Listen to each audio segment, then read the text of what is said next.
ப்ரெக்னெண்ட்டாக இருக்க எல்லாருமே ரொம்ப முக்கியமாக தெரிஞ்சுக்க வேண்டியது என்ன அப்படின்னா, அவங்களோட பிறப்புறுப்பை வந்து எப்படி சுத்தமாக வச்சுக்கணும், அதோட பாதுகாப்பு எப்படி அதை வந்து எப்படி பராமரிக்கணும் அப்படின்றது தான். ஏன் அப்படின்னா கர்ப்ப காலத்தில் அவங்களோட பிறப்புறுப்பு சுகாதாரம் அப்படிங்கிறது குழந்தையோட ஆரோக்கியத்துக்கு ரொம்ப முக்கியமானது.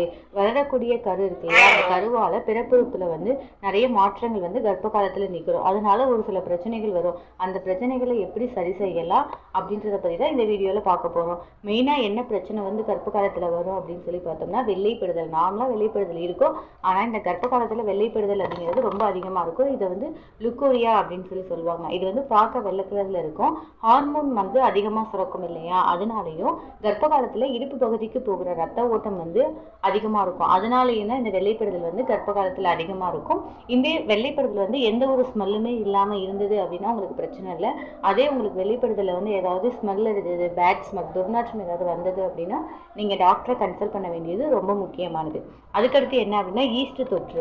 ஈஸ்ட் தொற்று எதனால அப்படின்னா ஹார்மோனல் இம்பேலன்ஸ்னால.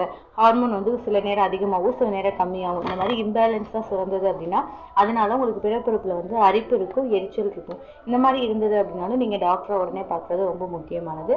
அதுக்கப்புறம் பாக்டீரியா வெஜினோசிஸ் அப்படின்னு சொல்லுவாங்க. அது என்ன அப்படின்னா ஒயிட் டிஸ்சார்ஜ் அளவுக்கு அதிகமாக இருக்கும். அதோட வெள்ளை கலர் இல்லாமல் ஒரு மாதிரி மஞ்சள் கலர் மாதிரி கலந்து ரொம்ப ஸ்மெல் வந்து இருக்கும், பேட் ஸ்மெல். அந்த மாதிரி இருந்ததுனால டாக்டரை பார்க்க வேண்டியது ரொம்ப முக்கியமானது.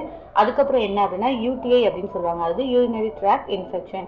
சிறுநீர் பையில வந்து உங்களுக்கு தொற்று ஏற்படுது. ஏன் அப்படின்னா கர்ப்பப்பை வந்து கரு வந்து வளர வளர கர்ப்பப்பையில வந்து சிறுநீர் பையில வந்து ஒரு அழுத்தம் வந்து உருவாகும். அந்த அழுத்தம்னால சிறுநீர் கழிக்கும் போது உங்களுக்கு யூரின் போகும்போது வலி இருக்கும், எரிச்சல் இருக்கும், அடி வயிற்றில் வந்து வலி வந்து ரொம்ப அதிகமாக இருக்கும். இந்த மாதிரி இருந்தாலும் நீங்கள் ஹாஸ்பிட்டலில் போய் டாக்டரை பார்க்குறது ரொம்ப முக்கியமானது. இந்த மாதிரி இருந்தது அப்படின்னாலே நீங்கள் நிறைய தண்ணி வந்து நிறைய குடிச்சு வாட்டர் கண்டென்ட் நிறைய எடுத்துக்கிட்டீங்க அப்படின்னாலே உங்களுக்கு சிறுநீர் தொற்று வந்து கம்மியாக தான் இருக்கும், இல்லை சிறுநீர் தொற்றே வராமல் இருக்கும்.